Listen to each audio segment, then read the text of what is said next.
जनाब JMIC ट्रास Sadiq sir हमारे यहाँ पे प्रेजेंट काउंसलर साहब हैं और हमारे जितने भी यहाँ पे टैक्सी यूनियन के मेंबर्स, आज मुझे यहाँ पे मोटर व्हीकल्स एक्ट के बारे में आपको एक अवेयरनेस देने के लिए कहा गया है, तो उसी पे मैं थोड़ा सा कुछ चीज़ें अवेयर करने की आप लोगों को कोशिश करूँगा। देखिए, अभी हमारे यहाँ पे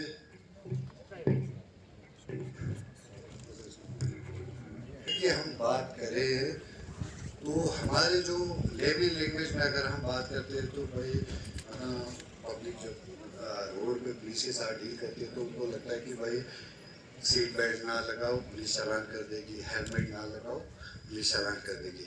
ये दो चीज़ें मतलब आमली देखा जाता है, बट ये मोटर व्हीकल्स उस चीज़ के लिए नहीं है। मोटर व्हीकल जो एक्ट बनाया है उस चीज़ के लिए नहीं है। अगर इसमें आप सेक्शन देखोगे तो 217 इसमें सेक्शंस पाए जाते हैं और उसके भी बहुत सारे सब सेक्शन से तकरीबन 300-350 के करीब इसमें सेक्शंस पाए जाते हैं, जिसमें आपको ऑफेंस पेनल्टीज जैसे रेप ट्रैफिक रेगुलेट करना है, वो सारी चीज़ें जो इस एक्ट को मेन इम्प्लीमेंट करने का जो मेन रीज़न है, उसका जो ऑब्जेक्टिव है पहले मैं आपको बताना चाहूँगा। सबसे पहला जो आप लोगों को हमें एक लाइसेंस प्रोवाइड किया जाता है ना, उसके लिए जो स्ट्रिक्ट प्रोसीजर है वो फॉलो हो, इसके ये इसका एक मेन ऑब्जेक्टिव है इस लॉ पे, इस एक्ट का। एक तो ये, दूसरा ट्रैफिक को रेगुलेट सेफली कैसे रेगुलेट करें, जैसे कि आप गाड़ी चलाते समय किन चीज़ों का ख्याल रखते हो, ट्रैफिक जो लॉज है वो उनका फॉलो करवाना, ये इसका दूसरा भी है। अच्छा, कोई भी आप एक्सप्लोजिव या कोई डेंजरस मटेरियल हम एक जगह से दूसरी जगह ट्रांसपोर्ट करते हैं तो उसके लिए क्या प्रोसीजर है। अच्छा, पोल्यूशन को हम कैसे मतलब कम से कम कर सकें, ये इसका एक दूसरा मेन ऑब्जेक्टिव है। तीसरा, जब भी आप गाड़ी रोड पे चलाते हैं तो उसमें जो कहीं एक्सीडेंट हो जाता है तो जो विक्टिम होता है उसको कैसे कंपनसेट करें, जबकि उसकी कोई गलती भी नहीं है, वो तो रोड पे चल रहा है। आप सब लोगों ने सुना होगा थर्ड पार्टी इंश्योरेंस, लेकिन वो हमारे माइंडसेट में क्या है, बस ट्रैफिक वालों से चालान पर बचने के लिए हम थर्ड पार्टी, क्यों? क्योंकि उसमें पैसा भी कम लगता है।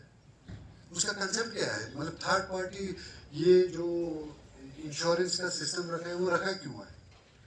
तो जो भी कोई भी बनता है या कोई इंजर्ड हो जाता है या किसी की डेथ हो जाती है उसको बेनिफिट पहुंचाना वो इस एक्ट में डिफाइन है। इसमें 3 पार्टी होती है। आपको मैं पहले इंश्योरेंस का थोड़ा सा वो बता देता हूँ जो हमारे सभी लोगों को पता होना चाहिए। सबसे पहला फर्स्ट पार्टी, उसमें एक सेकंड पार्टी भी होती है, एक थर्ड पार्टी जो हम इंश्योरेंस कहते हैं। फर्स्ट पार्टी वो हो गया जो व्हीकल का ऑनर है, वो हो गया फर्स्ट पार्टी। सेकंड पार्टी हो गया जिससे हम इंश्योरेंस करवा रहे हैं, जो कंपनी जहाँ पे हम जिससे हम इंश्योर अपने व्हीकल को करवा रहे हैं। अब थर्ड पार्टी वो हो गया जो रोड पे चल रहा था और एक्सीडेंट में उसका लॉस हो गया, उसका तो कोई भी ये नहीं था, कोई फॉल्ट नहीं था, फिर भी उसका नुकसान हो गया। तो इसीलिए थर्ड पार्टी इंश्योरेंस मैंडेटरी रखा गया है ताकि जो थर्ड पर्सन था उसको इस चीज़ का बेनिफिट मिले, लेकिन वो हम में से किसी को भी पता भी नहीं शायद, बस ट्रैफिक वाले से चालान से बचने के लिए हाँ सर मेरा इंश्योरेंस है। तो इस चीज़ का अवेयरनेस हमको होना चाहिए। फॉर एग्जाम्पल, एक्सीडेंट में मेरा कोई लॉस हो जाता है, मेरे प्रॉपर्टी का लॉस हो जाता है, मेरी गाड़ी साइड पे खड़ी थी, कोई आके उसको टक्कर मार के डैमेज करके गया या किसी का लाइफ लॉस हो जाता है, तो उसको इस चीज़ से कैसे बेनिफिट मिलेगा? पहला, सबसे पहले आपको क्या करना होता है, वो जो FIR की कॉपी, ठीक, एक वो सबमिट करना होता है। दूसरा, जहाँ से इस बंदे ने जो मेन ये था, फर्स्ट ऑनर था वीका का जो चला रहा था, उसने जहाँ से इंश्योरेंस किया हुआ था वहाँ क्लेम करना है, तो वो कंपनी आपको इंश्योरेंस का बेनिफिट दे देगी। फॉर एग्जांपल मान के चलो उसने इंश्योर नहीं कराया था, अगर इंश्योरेंस नहीं कराया होता तो कोर्ट में उसके खिलाफ जो विदाउट इंश्योरेंस का सेक्शन है वो लग जाएगा, वो लायबल हो जाएगा और पेनल्टी उसको ही भरना है। समझ रहे हो आप लोग? ये चीज बहुत। तीसरा, आप इंश्योरेंस क्लेम तो कर लेते हो, देखो, और ये चीजें बढ़ने का रीजन भी है, अभी हर किसी के पास मोबाइल फोन है, हर किसी के पास इंटरनेट कनेक्टिविटी होती है। पहले हम लोग जब कहीं पैसा ट्रांसफर करते थे तो क्या करते थे, बैंक में जाते थे, फॉर्म भरना, एक एक घंटा लाइन में। आजकल with in a fraction of second आप अपने पैसे को पूरे देश में कहीं का कहीं पहुंचा सकते हो, है ना? तो ये चीज को जब आप विक्टिम हो जाते हो, अब जैसा अभी जो ये टीचर वाला जो मैंने केस आपको बताया, उसमें कभी कभार क्या होता है, हम अपने मतलब पुलिस वाले के पास भी नहीं जा पाते, मजे मांगते हैं, बताना हमें वो एक कमजोरी है, बताने से डरते हैं, क्या खेलवा वाला या लॉटरी के लालच में आ गया या वीडियो बन गया, ABCD जो भी है ना? आप सब वो अपना एक फोन निकालो, फोन में सीधा आपने इधर टाइप करना है NCRB पोर्टल। I4C ने एक पोर्टल बनाया है ऑनलाइन, I4C हो गया ये Indian cyber crime coordinating centre, I4C, ये डायरेक्ट इमेजिंग के अंदर काम करती है। और इस I4C का जितने भी हमारे मेजर बैंक्स है, banking system, SBI, HDFC, PNB, state bank, JKB, जितने भी मेजर बैंक्स है, और पेमेंट गेटवेज में कौन कौन से आ गए, फोन पे, गूगल पे, भारत पे, ABCD, जितने भी है, जितने भी ये पेमेंट गेटवेज और बैंकिंग जितने भी मेजर रहेंगे, इन सबको एक प्लेटफॉर्म पे लाया है I4C ने। अब आप खुद घर में बैठे कंप्लेन कर सकते हो। आपने क्या करना है, NCRB पोर्टल फोन पे टाइप करना है, NCRB पोर्टल टाइप करते ही आपको एक लिंक आ जाएगा, एक पेज पे लेके जाएगा NCRB के पोर्टल पे, उस पर क्लिक करते ही आपको एक फाइल, एक देखो फ्रॉड बहुत टाइप के फ्रॉड्स है, एक हो गया फाइनेंशियल फ्रॉड, एक हो गया ये क्या बोलते हैं सेक्सटॉर्शन रिलेटेड, फॉर्जरी के रिलेटेड, तो उनका एक अलग से कैटेगरी होगा। जिस तरह हम ATM में जाते हैं तो एक इंस्ट्रक्शन दिया जाता है ना, पूरा विड्रॉल करना है, क्या करना है, आपको सारा इंस्ट्रक्शन आता है। उसी तरह ये जो I4C ने जो ये पोर्टल बनाए हैं, पूरा आपको एक इंस्ट्रक्शन खुद को देता जाएगा।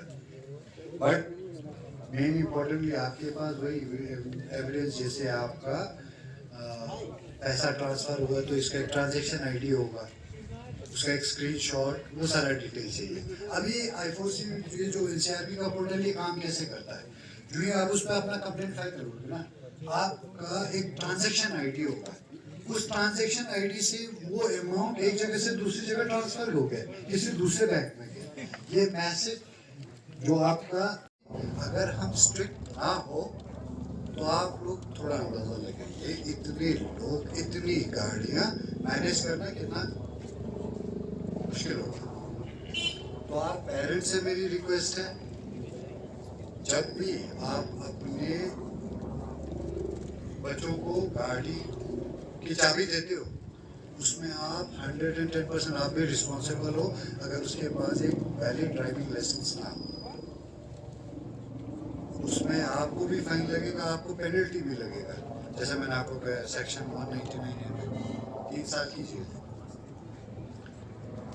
अच्छा, बाकी सारे ऑफेंस अब इसमें मैं एक एक करके ऑफेंस लिखता रहूँगा, बहुत लंबा हो जाएगा। Without seat belt, without valid insurance, without pollution, without ये डॉक्यूमेंट भी तो आपको मेंटेन करना रखना है ना प्रॉपरली। हमें पता कैसे चलेगा कि भाई ये गाड़ी इस रोड पे चलने के लिए सेफ है कि नहीं है, गाड़ी का फिटनेस सर्टिफिकेट आपने प्रोवाइड करना है। ये हो गया एमवी एक्ट के मतलब हवाले से थोड़ी सी जो मेन चीज़ें हैं। Sir video protection excuse me sir है। आज अगर आपका ज़मीन का किस्सा है वो आपके इंतकाल के बाद सॉल्व होके आ रहा है। अगर आज आपको पीने का पानी नहीं है, वो पीने का पानी आप लोग यहाँ से शिफ्ट होने के बाद आ रहे हैं, तो उसका क्या फ़ायदा है ना। वक्त का बहुत एक इम्पॉर्टेंट रोल प्ले करता है जस्टिस सर्व करने में, इंसाफ करने में। वक्त का एक बहुत इम्पॉर्टेंट रोल है। वो उसी वक्त में हो तभी उसका फ़ायदा है। अगर किसी की जॉब पे अगर स्टे लगा हुआ है, वो 1 या 2 साल में क्लियर हो तभी तो उसका फायदा है। वो 40 साल का 45 साल का हो गया, उसके बच्चे, उसका फैमिली, उसके बाद उसको जॉब मिल रहा है, तो क्या फायदा उसका, उसका तो जिंदगी निकल गया। तो ये वक्त को बचा के आपको वक्त पे आप जो डिजर्व करते हो, जो आपका हक है, वो आपको दे दे, मिल जाए, यही कोशिश है तहसील लीगल सर्विस कमेटी का। और बाकी लोगों से मिलके पूछे कि आपका काम क्यों नहीं हो रहा है। और मैं एज ए चेयरमैन तहसील लीगल सर्विस कमेटी ही आपके सामने हूँ, नॉट एज ए जज। जजेस को प्रोटोकॉल होता है, हम सोशल गैदरिंग्स में नहीं जाते हैं, but tehsil service committee as a chairman हमें बोला गया कि लोगों तक पहुंचो। हम कैसे पहुंचेंगे, ऐसे तो पहुंचेंगे। तो मोटर व्हीकल एक्ट के बारे में तो आपको मेहदी साहब ने बहुत अच्छे से ब्रीफ किया, मैं भी सुन रहा था। साइबर क्राइम दोनों चीज़ ज़रूरी है, क्योंकि हर घर में हर किसी के पास मोबाइल फ़ोन तो है ही, हर कोई मोबाइल से जुड़ा हो सकता है। अगर इनके साथ आज एक फ्रॉड हुआ है तो क्या है गारंटी आपके साथ नहीं होगा। और हर किसी का बैंक डिटेल्स उसी फ़ोन में है, तो उस फ़ोन के रिलेटेड आप कानून नहीं जानते, उस फ़ोन को कैसे यूज़ करना है, इंटरनेट को लेके क्या चीज़ें हैं, ये सब आपको नहीं पता, तो आपको ज़िंदगी थोड़ी मुश्किल हो जाएगी। कल को अल्लाह ना करे आप फंस जाओ बिना किसी नियत का, लेकिन आपसे कोई गलती हो गया हो इंटरनेट के रिलेटेड, तो फिर मैंने आपको पहले कहा कि आप बोलोगे मुझे नहीं पता है, वो एक्सक्यूज़ नहीं मानी जाएगी। आप 18 साल से ऊपर हो, मेजर हो, सरकार ये समझता है कि आपको हर कानून का इंफॉर्मेशन है।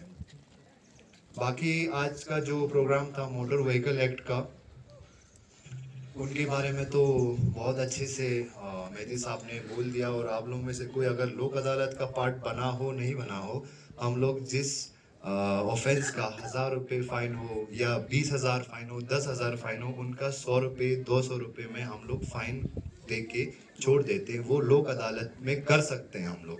और लोक अदालत आपका तहसील लीगल सर्विस कमेटी के ही अंदर आता है, इसके तहत। बाकी रेगुलर डेज पे हम आते हैं, हम बैनर्स भी लगाते हैं कि इस तारीख को लोक अदालत है, आप लोग आए। आप लोगों का कोई मसला चल रहा है कोर्ट में, मैं लोक अदालत में आप दोनों को बिठा के मीडिएशन कर सकता हूँ, सुलह करवा सकता हूँ। ठीक है, ये सारी चीज़ें आपको समझना ज़रूरी है। बाकी आप लोगों का कोई अगर सवाल हो तो मैं ले सकता हूँ अभी, कोई भी है कोई सवाल। चलिए ठीक है, बहुत बहुत शुक्रिया। जी जी, जो हमारी एग्जीक्यूटिंग एजेंसी है, जैसे हमारा हाईवे है आज मैं आपसे, इंटरनेट है तो बहुत अच्छी चीज़, लेकिन आपके पास अगर बेसिक एजुकेशन नहीं है तो इस इंटरनेट को कैसे यूज़ करोगे, ये आपको क्या नुकसान पहुंचा सकता है, इससे रिलेटेड क्या कानून है, ये जानना आपको बहुत ज़रूरी है। जिसके लिए मेहदी साहब ने आपको साइबर क्राइम पे बताया। ठीक है, आप, उन्होंने गूगल का भी मेंशन किया, गूगल कीजिएगा रूल्स रेगुलेशंस क्या है, क्योंकि कल को आप इसी मोबाइल फ़ोन से कुछ अवैध चीज़ें करते हुए फंसी जाएंगे तो मैं नहीं सुनूंगा कि आपको नहीं पता था इस कानून का। वो मैंने आपको पहले ही स्थिर कर दिया, पहले ही डिफाइन कर दिया कि ignorance of law is no defence, है ना। अगर ठीक है आप बोलो इंटरनेट से कोई सख्त कानून है जिसका आपको नहीं पता था, आप बोलो कि मैं एक दास के एक गांव में रहता हूँ, अपने सरमाए के लिए गाड़ी चलाता हूँ या कुछ भी करता हूँ, और आप आगे कहते हैं कि जनाब क्या गुंजाइश है कि मुझे इस कानून का पता हो, तो अगर मैं आपको माफ़ कर सकता हूँ तो फिर तो मुझे एक चोर को भी माफ़ करना पड़ेगा जो ये बोले कि मुझे चोरी करना पता नहीं था, ये ऑफेंस है। फर्ज करो ना, बात तो वही है। तो माफ़ी नहीं होगी इस बात से कि आपको पता नहीं था। ठीक है, लास्ट पे टैक्सी प्रेसिडेंट सईद अली शाह साहब एंड इदरीस अहमद साहब, आप सब लोगों का मैं बहुत बहुत शुक्रगुजार हूँ, थैंक यू। यहाँ पे इस तरह से बहुत ही अच्छा आप लोगों ने ऑर्गेनाइज किया है। तो मोटर व्हीकल एक्ट के बारे में तो आपको बता दिया, ठीक है, मैं आपके क्वेश्चंस भी लूँगा। मैं आप लोगों से बात करने ही आया हूँ। मैं आपको कोई कानून का सब्जेक्ट लेके वो नहीं पढ़ाना चाहता। आपका कोई निजी अपने गांव में, अपने फैमिली में, यहाँ टैक्सी यूनियन आपका मैंने ये भी देखा, आपका एक रिप्रेजेंटेशन दिया हुआ है। तो इससे रिलेटेड मैं आपको थोड़ी सी चीज़ें समझाऊंगा कि तहसील लीगल सर्विस कमेटी है क्या। ठीक है, ये सारे डिस्ट्रिक्ट लीगल सर्विस अथॉरिटी के अंदर आता है। कम्युनिटी या ये फिर सोसाइटी है। से बारिश चल रहा है, कुछ ऐसे पत्थर लटके हुए हैं, उनको कुछ इंस्ट्रक्शंस वगैरह या हमारे लीगल की तरफ से या कुछ रिस्ट्रिक्शंस वगैरह तो होने चाहिए। और जो इतने बड़े बड़े करूज बने हैं, हमारे स्पीड्स का कोई लिमिट उन्होंने वो साइंस वगैरह नहीं लगाए हैं। जहाँ पे हमें 40 की स्पीड्स पे चलना चाहिए, वहाँ वो साइंस लगनी चाहिए। तो इस पे भी कुछ केस वगैरह बनते हैं उस बिल्कुल बिल्कुल बनता है, क्यों नहीं बनता। तभी शायद आप लोगों को जोजिला से आईसीपी पे बिना मार्ग आपको बिना मार्ग पे रोक देते हैं। अगर ग्रीफ के यहाँ से ग्रीन सिग्नल नहीं आता है और फिर भी ये छोड़ते हैं किसी को, तो वो इनके गर्दन पे है। तो कानून है जब भी तो रुके हुए हैं, नहीं तो फिर अपने मन मर्जी के करेंगे। सब कानून के दायरे में ही हो रहा है। कोई कानून से बाहर जा रहा है तो उनको पकड़ने के लिए हम बैठे हुए हैं। सिर्फ एक ही काम है। बाकी आप सब लोगों का शुक्रिया। यहाँ पे जो रिस्पेक्टेड ऑनरेबल गेस्ट बैठे हुए हैं, सब लोगों का बहुत बहुत शुक्रिया। प्रेसिडेंट साहब, आप लोगों का शुक्रिया। एक बार फिर से मैं माफ़ी चाहता हूँ आप लोगों को वेट कराने का। My dear PLVs and staff members बहुत सपोर्ट करते हैं, आप लोगों का काम करते हैं, यही मुझ तक आप लोगों का केस पहुँचाते हैं। मैं भले ही लोकल हूँ, आप लोग तो एज में बड़े लग रहे हो, मैं छोटा हूँ बहुत, मैं 29 साल का हूँ। मुझ तक ये पहुंचाते हैं। और आपका द्रास थोड़ा सा डिफरेंट है करगिल से, इसका वेदर डिफरेंट है, आप लोग डिफरेंट हो। और द्रास के लोग मुझे पसंद आए इसलिए क्योंकि वो खड़े बोलते हैं, सीधा बोलते हैं, मुंह पे कोई फिल्टर नहीं है, तो दिल की बात बोलते हैं। लोगों को रूट लगता है, ये चीज़ बदतमीजी लगती है, बट मुझे अच्छा लगता है क्योंकि आप दिल की बात बोलते हो। ठीक है ना, ये रखिएगा। बाकी आप सब लोगों का मेरे पास केसेस, कारी हो गया, यहाँ पे अल्ताफ हो गया, लियाकत हो गया, माजिद हो गया, ये सब पहुंचाते हैं। इन तक पहुंचिए, ये आपका केस मुझ तक पहुंचाएंगे। मेरे पास ज़्यादा वक्त नहीं होता है कि मैं आप सब लोगों को एक एक करके